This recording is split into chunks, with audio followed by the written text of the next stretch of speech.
नमस्कार, आप देख रहे हैं आप टीवी। सोमनाथ स्वाभिमान यात्रा उत्तर प्रदेश का शुभारंभ योगी आदित्यनाथ जी के द्वारा और उनका संबोधन। भारत माता की, भारत माता की, वंदे वंदे वंदे। नमः पार्वती पतिये हर हर, नमः पार्वती पतिये हर हर। सोमनाथ स्वाभिमान पर्व के अवसर पर उत्तर प्रदेश के श्रद्धालुओं की यह विशेष ट्रेन जो विभिन्न तीर्थों को होते हुए 12 ज्योतिर्लिंगों में से प्रथम सोमनाथ धाम का दर्शन करने के लिए जा रही है। इस कार्यक्रम का शुभारंभ करने के लिए प्रदेश की राजधानी लखनऊ में आयोजित आज के इस समारोह में मेरे साथ उपस्थित उत्तर प्रदेश सरकार में मंत्रिमंडल के मेरे वरिष्ठ सहयोगी उप मुख्यमंत्री श्री केशव प्रसाद मौर्य जी, लखनऊ की महापौर श्रीमती सुषमा खड़गवाल जी, माननीय विधायक डॉक्टर नीरज, विधान परिषद सदस्य पवन चौहान जी, मुकेश शर्मा जी, लालजी प्रसाद निर्मल जी, अपर मुख्य सचिव पर्यटन संस्कृति और धर्मार्थ कार्य से अमृत अभिजात जी और उपस्थित सभी श्रद्धालुजन, बहनों और भाइयों, मैं सबसे पहले सोमनाथ स्वाभिमान पर्व के इस आयोजन के अवसर पर प्रदेश की राजधानी लखनऊ में उपस्थित आप सभी उपस्थित श्रद्धालुओं का, नागरिकों का प्रदेश सरकार की ओर से हृदय से स्वागत करता हूं, अभिनंदन करता हूं। ये हमारा सौभाग्य है कि आज पूरा देश भारत के यशस्वी प्रधानमंत्री श्री नरेंद्र मोदी जी के मार्गदर्शन और नेतृत्व में अपनी गौरवशाली विरासत के साथ साथ आधुनिक विकास के नए युग में प्रवेश किया है। बहनों और भाइयों, आज का ये आयोजन इस बात का प्रतीक है कि भारत के शास्त्रों की मान्यता के अनुसार जैसे आत्मा अजर है, अमर है, जीवन की शाश्वतता का प्रतीक है, ऐसे ही सनातन आस्था भी उसी अजर अमर पथ का एक प्रतीक है। हम सब ने देखा है भारत की सनातन संस्कृति पर हमले दर हमले होते गए, लेकिन इन हमलों ने भारत की आस्था को न डिगा पाए, न हटा पाए और न झुका ही पाए। 1000 वर्ष पहले 12 ज्योतिर्लिंगों में प्रथम देवादिदेव महादेव के प्रथम ज्योतिर्लिंग सोमनाथ भगवान के मंदिर पर विदेशी आक्रांता महमूद गजनवी के नेतृत्व में एक कायराना हमला होता है। ये हमला वर्ष दर वर्ष बढ़ता गया। वे भारत की धन संपदा को लूटते गए, मंदिरों को पवित्र करते गए, भारत की सनातन आस्था पर प्रहार करते गए।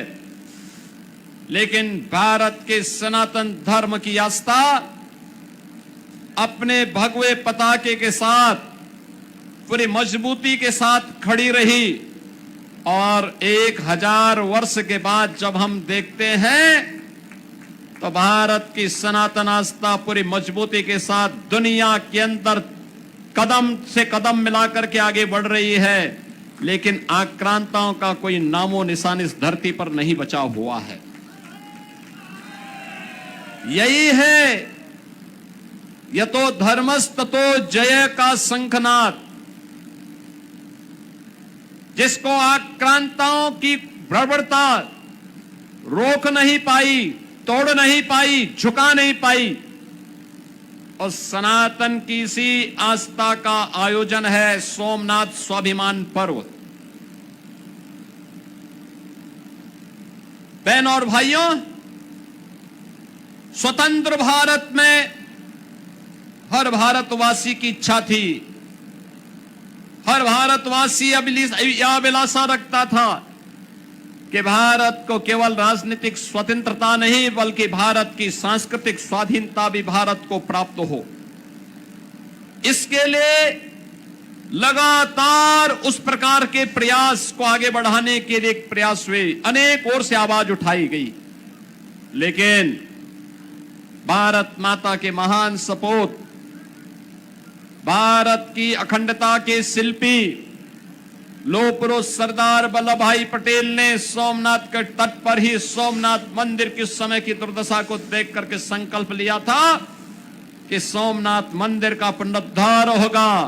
12 ज्योतिर्लिंगों में प्रथम ज्योतिर्लिंग की पुनर्स्थापना का कार्यक्रम संपन्न होगा, लेकिन इस मार्ग में बाधक बने देश के प्रथम प्रधानमंत्री पंडित जवाहरलाल नेहरू। उनकी इच्छा थी कि न हो, लेकिन उस सब के बावजूद लौह पुरुष सरदार वल्लभ भाई पटेल की दृढ़ संकल्प शक्ति के सामने पंडित नेहरू की नहीं चली। और उन्होंने जब इस कार्य को आगे बढ़ाया, मंदिर का निर्माण पूरा हुआ, प्राण प्रतिष्ठा के आयोजन को भव्यता के साथ आगे बढ़ाना था।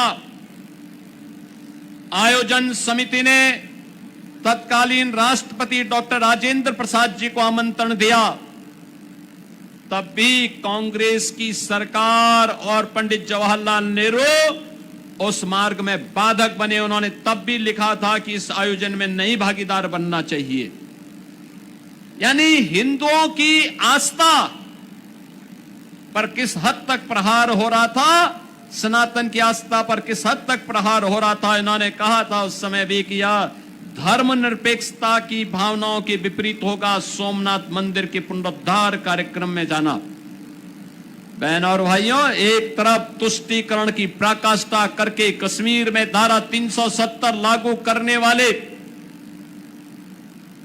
कांग्रेस की पहली सरकार भारत में आतंकवाद की नींव को बो रही थी, और वहीं दूसरी ओर जब सोमनाथ मंदिर के पुनरुद्धार कार्यक्रम को लेकर के लौह पुरुष सरदार वल्लभ भाई पटेल के संकल्पों को आगे बढ़ाने के साथ तत्कालीन आयोजन समिति ने देश के प्रथम राष्ट्रपति को लाने और आमंत्रण देकर के इस कार्यक्रम को आगे बढ़ाने का कार्यक्रम अपने हाथों में लिया, तो कांग्रेस की वही सरकार इसमें विरोध कर दी। लेकिन हम कृतज्ञता ज्ञापित करते हैं डॉक्टर राजेंद्र प्रसाद जी का भी, जिन्होंने तत्कालीन प्रधानमंत्री के विरोध की परवाह किए बगैर वह गए और सोमनाथ मंदिर के पुनरुद्धार के कार्यक्रम को, प्राण प्रतिष्ठा के इस भव्य कार्यक्रम को उन्होंने अपने हाथों से संपन्न कराया। बहन और भाइयों, जो कार्य आजाद भारत में लौह पुरुष सरदार वल्लभ भाई पटेल और डॉक्टर राजेंद्र प्रसाद जी ने आगे बढ़ाया था, इस देश के अंदर प्रधानमंत्री के रूप में मोदी जी का आगमन भारत के स्वाभिमान को, भारत के इस गौरव को, सनातन आस्था के इस गौरव को आगे बढ़ाने का ही उसी अभियान का कार्यक्रम है जो आज हम देख रहे हैं।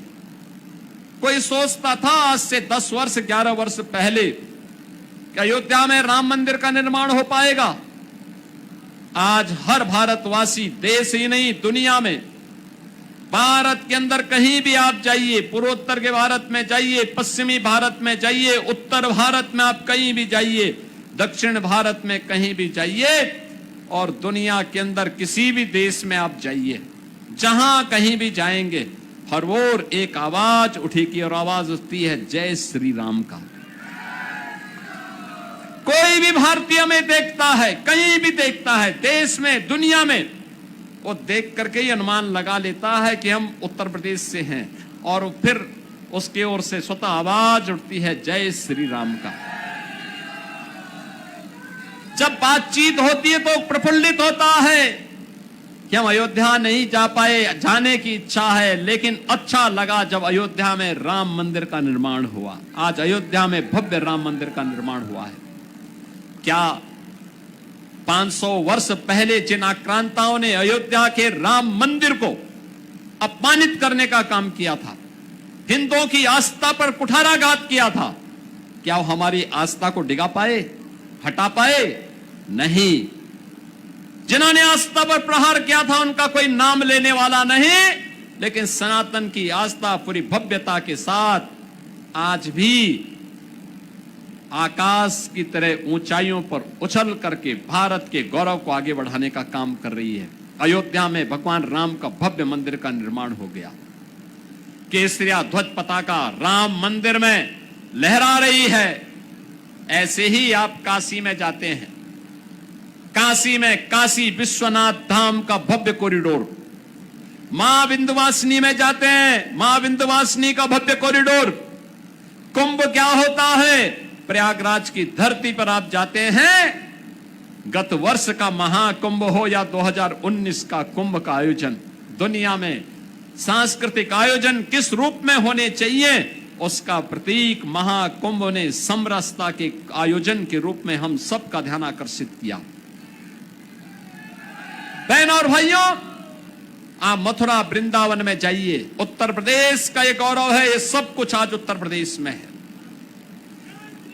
काशी की जीवंतता है, अयोध्या की मर्यादा है, मथुरा वृंदावन की भक्ति है, और प्रयागराज की समरसता भी आज पूरे देश को अपने आप अपनी ओर खींचती है।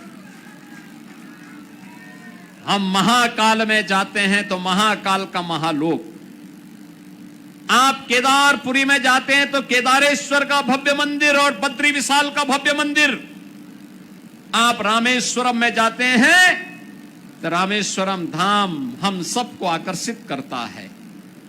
यह है भारत की सनातन आस्था, जो बिना रुके, बिना टिके, अनवरत रूप से, बिना झुके अपनी यात्रा को अनवरत आगे बढ़ा रही है। ये पूरे भारत का गौरव है, और भारत के गौरव का साक्षी बनने के लिए 1000 से अधिक श्रद्धालु उत्तर प्रदेश से भगवान सोमनाथ धाम का दर्शन करने के लिए गुजरात की धरती की ओर प्रस्थान कर रहे हैं। मुझे अपने सहयोगियों के साथ इन सभी को यहां से प्रस्थान करवाते हुए प्रसन्नता की अनुभूति हो रही है, क्योंकि जब ये दर्शन करेंगे तो इनके दर्शन से जो पुण्य प्राप्त होगा वह हम सब भी उसमें भागीदार बनेंगे। मैं आभारी हूं आदरणीय प्रधानमंत्री जी का, जिन्होंने इन सभी अलग अलग क्षेत्रों से जुड़े हुए हर जनपद से कम 11 श्रद्धालु हों, और ये अलग अलग तबके के हैं। कोई उद्यमी है, कोई किसान है, कोई नौजवान है, कोई महिला एंटरप्रेन्योर है, कोई छात्र है, कोई शिक्षक है। ऐसे 1000 श्रद्धालु यहां से जा रहा है। रेलवे ट्रेन फ्री दे रहा है, बाकी खर्चा पर्यटन और संस्कृति विभाग उठा रही है, और ये लोग यहां से यात्रा करते हुए हर हर महादेव की गूंज के साथ काशी और अपने अपने क्षेत्र के ज्योतिर्लिंग और तीर्थों के जल को लेकर के भगवान सोमनाथ का जब अभिषेक करेंगे तो भगवान सोमनाथ का आशीर्वाद हम सबको भी प्राप्त होगा। आज के इस अवसर पर इस यात्रा को प्रारंभ करने के लिए, सहयोग देने के लिए रेलवे को, केंद्रीय पर्यटन और संस्कृति मंत्रालय को हृदय से धन्यवाद देता हूं। आदरणीय प्रधानमंत्री जी का आभार व्यक्त करता हूं, और इन सभी यात्रियों के शुभ यात्रा के लिए, मंगलमय यात्रा के लिए अपनी शुभकामना देते हुए अपनी वाणी को देता हूं विराम। जय श्री राम, जय जय श्री राम।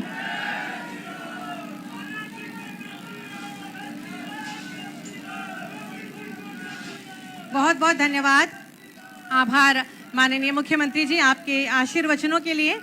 आज हमारे श्रद्धालु यात्रीगण इस सोमनाथ स्वाभिमान यात्रा के साक्षी बनने जा रहे हैं और माननीय मुख्यमंत्री जी द्वारा उत्तर प्रदेश की पवित्र सप्त नदियों का पावन जल बाबा सोमनाथ के अभिषेक हेतु अपर मुख्य सचिव महोदय जी को सौंपा जा रहा है। मैं बहुत ही आदर और सम्मान के साथ माननीय मुख्यमंत्री जी से अनुरोध करूंगी कि कृपया ये पवित्र सप्त नदियों के जल से भरा पात्र अपर मुख्य सचिव को सौंपा गया।